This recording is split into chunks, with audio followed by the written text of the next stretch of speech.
Ndavekin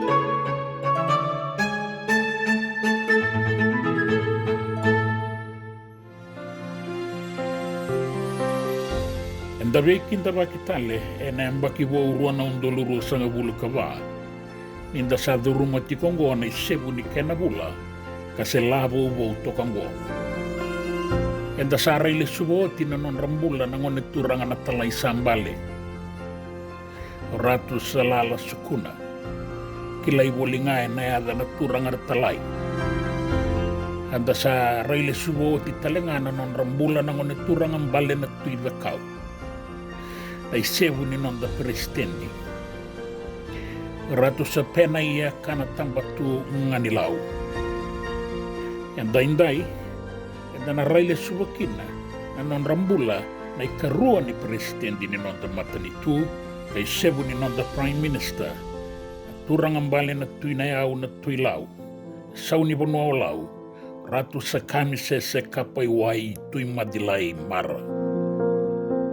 E asudu e nei kaono ni singa ni bulo me tini kadio rua sanga bulu mai sawana loma bonua balabu mai nai atulau. Kina matabu wale na fonolahi. E nei abusa tonga vei Lucia Nangoli Koro. Kei ratu tevita o Luila Kemba na turanga na tuina au e nanga unoea kai liu ni abusa buani rewa. Na koro ko sawana saiko e na non rai tiko na abusa tonga me dava indaindai. E rai ado maikina ke ira na kaulotu e na tini kawalu tolu sanga bulu wakadada ni ambaki. E na ngauna ka raudambe tamaikina na matasa mai na abu toka na italatala irua o Reverend David Cargill ke Reverend William Cross. E amuri tale volinga maikina o ene lea maafu e duana rabo ubo mai tonga matani singa.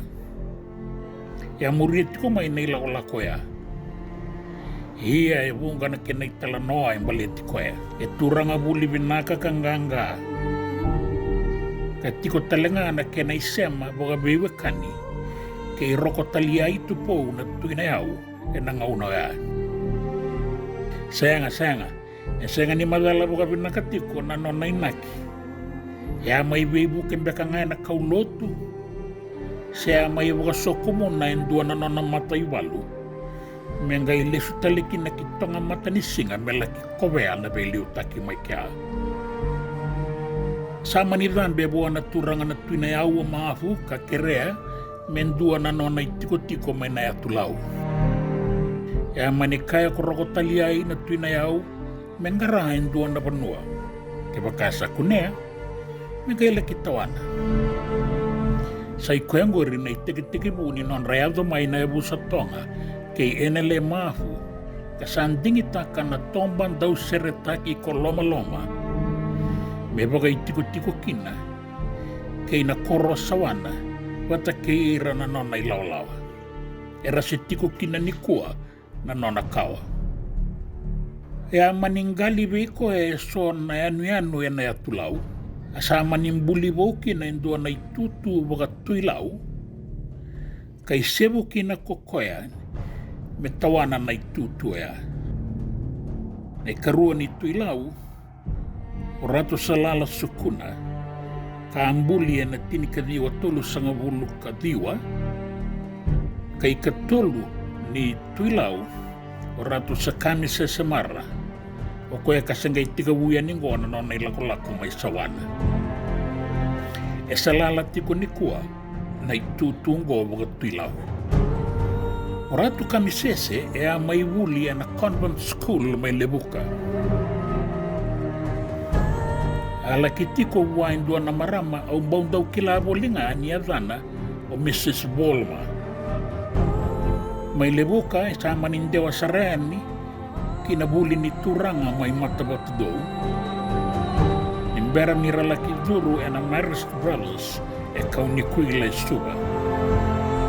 E kea, saba kaya laurei maikina ni tiko binaka. Ramone turanga ngo. Tora vakasara na ibu katangin dengan di nona kilaka kinabuku. sama ni wakau sarakina kina Sacred Heart College Mayokalandi, New Zealandi. Mela ki sasanga takakina na nona junior kina senior Cambridge. E na veita rongi ruongo e ndondo numera wata indua ke wakae bia duru kina university. E asama ni rawata taudoko na iwakatangende ni buli toroda ke ngandrevi.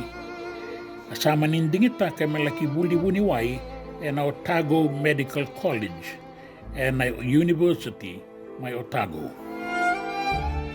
E rakae e nandua na non raitala noa, miongo na ngau na marau takin tuan dua e na non rambula. Wa wasibi na ngau na ni buli.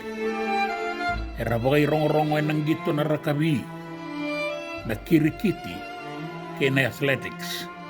Ka chambe ni kina ni lande, na high jump, e na shot ni be university mai New Zealand, e a keleaki na indua na isau-sau wau, o rato sa kamisese. Ongo ni sabo toka nga indua na embaki, me pakatabaraki na nona buli-buni wai, mai New Zealand. Dua na singa, saya doen ni dua na nona ibola. Basuka kawilika. Satu kuniti ko ni bua, me boga rautaka boga totolo na nona yaya. Kan beauty New Zealand, me sala kiduru kina Wadham College e na University mai Oxford, mai bola tangane. Na ibola ya bola ni na turangan na bungonra. Ratu salala sukuna na talai sambale. Ungguang kay kila ye muri. Sabo ka sosolo mandanga me talai rawa e na buku ni bola ke na iboga rosa tau roya. E muri e angay kila italenga ni rosa tiko o mai Oxford. O ratu pena ye ngani lau. Ki ratu Edward tuiwanua bo da kumbau. Sabo ka rauta ki ratu tiko na turangan go. Nangone turangan na talai sambale me ratu na veliu taki ebiti. Nda sadan beta. Na bata-bata ni tungalala. E dangorong-goro, e nanon na rayawa na turangan na talay sambale. E alaki ang bakitolo na nona buli may Wadham College. Kang olewakin na natamba ni buli ng bula bagayaw sa na economics. Sa laki rawata baga binakasanga ilesu tele may kibiti, may dakar-dakay ng mata ni tu kolonya na ngaunoya. E alesi kina sona itabi, kay narakadaka na beya sa iwiti, kalaki india utalenga may nahua, na kena turangan ilawa e na matabi ilaway. Sawa tiya bida na ilesi-lesi baga mata nito, sanga ilesi kinambot sa lawa, e na tinikadiwa o ano sanga bulu katul. Ang gori talenga na yung baki, era saba ka tikuriki na meratui lau. Karambuli meratui na yawe na tinikadiwa wana sanga bulu kadiwa may lakemba. Sa ikawalukin na nitui na yaw e na itukutuku ni wenga una. Sa makila itiko ebiti na beisaw. E na iwagarao ni beibosaki na itukutuku tambaki na ni usibeba. Kaya na itukutuku e rongo na walesi. Senga semberan na television na nangaunaya. Tapos rongo walesi nga. Rasaan duri na bay sogo-sogo mga politiki. Sa bakayan dua tanya may nanraki di beliutaki. Ni sate kaburongo tiko na dondono ni tamata yan dua. Na bay wasaki ninggele kay nambula wakay labo. Yan ay abala tininondambula ni beliutaki o ya. Era tunde ito kakin na wakabatu na nondaturang abay liutaki. Waka wasibi na itutu waka chief minister sa minister liu ara sa taura toke nangaunoya nangoniturang ang balen na tuinayaw. Nekatini niyo kotoba tinikadiyo bito sa ngawulo era sa may taura kina na imatay ni nonrayabu ni waka bulewa ebiti. E nalingan na rabo bo ni welesi nangaunoya kasatu iti ko may balatangan inday-inday sale na ikatulu. Kaya nakuro idederi ni Bendo Kai.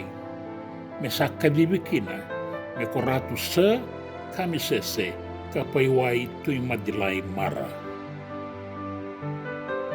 E rabe liuta kina nonda banua, mai na tini kadiwa bitu sangabulu, kina tini kadiwa walu sangabulu kabitu.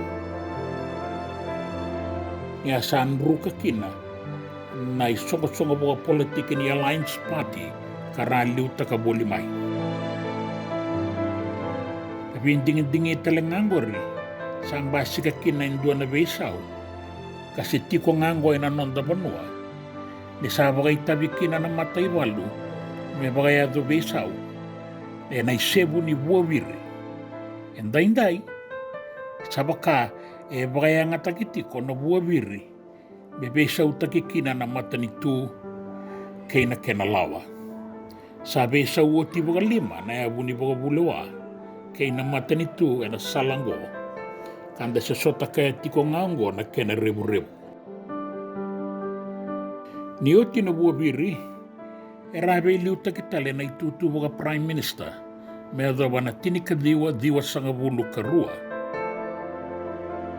E na tinikadiwa diwa sangabulu katolu, rambalikin na nangone turangan na tuy dakau. Kara taurato ka na itutu baga presiden dia nangaunoya, ratu sa pena iya kanap tambatungan nilaw. Era sama di beso somitakian yan itutu baga presidente na turangan na tuy na yaw, medawa na yung baki ruwa na undolo. E nabula ko me ni yung baki oya ruwa na undolo, e dua tale na buwabiri, e aliuta ka o George Speight. Karabeso kina na lewe ni palimendi, me ratiko kina na loma ni palimendi me 5 kaona na singa. E wili tale tiko ngangori, o andi koila na ilatikau. E kea, sangay kere baga dengu baga dua kina na turangan na tuy na yau, e ni tutu kede baga mata ni tu, e rabe inga rabe boli mai kina. Sa teka butara ira tale nga mai, na mate, na bimbi ni dola-dola ni benga rabe, e na bida sangabulo na mbaki. E na ikatini kawalo ni e pereli, runa undolu kaba, ni rasayang bakit 8 sangabulo katulu, e rasanga imbale na korturanga isuba. E ralaki bako tori bakan dua, na sautambu may tumbo may lakyamba, e na yatulau. Enre menda baka taubatana na non rambula, ke na non rabeli utaki, ke na ken raya ngay viti raramba, kay kenda na bay matatamata en dawa kay viti. E na kaukawa ni lewa, na kena mangosa, kay na malumo ni beli utaki. E ratou lewe walu tau yoko na ngone baka tumbu may balelebu. E 5 na marama, karatou lewe tolu na turanga. Sa rongo bagitiko e viti ang daing-day, ni sanambuli o ratu tevi taului la kemba mara, may kadiwa ni tuy na yau, me sosomita ki ratu sa kamisese kapaiwai tuy madilai mara na turang at tamando. Iyan din ang gayazong beka, en ang baking go o de iya kilay. Ang gori en ang gayindua talikina na italano ay na toso ni ngauna. Di Samuel.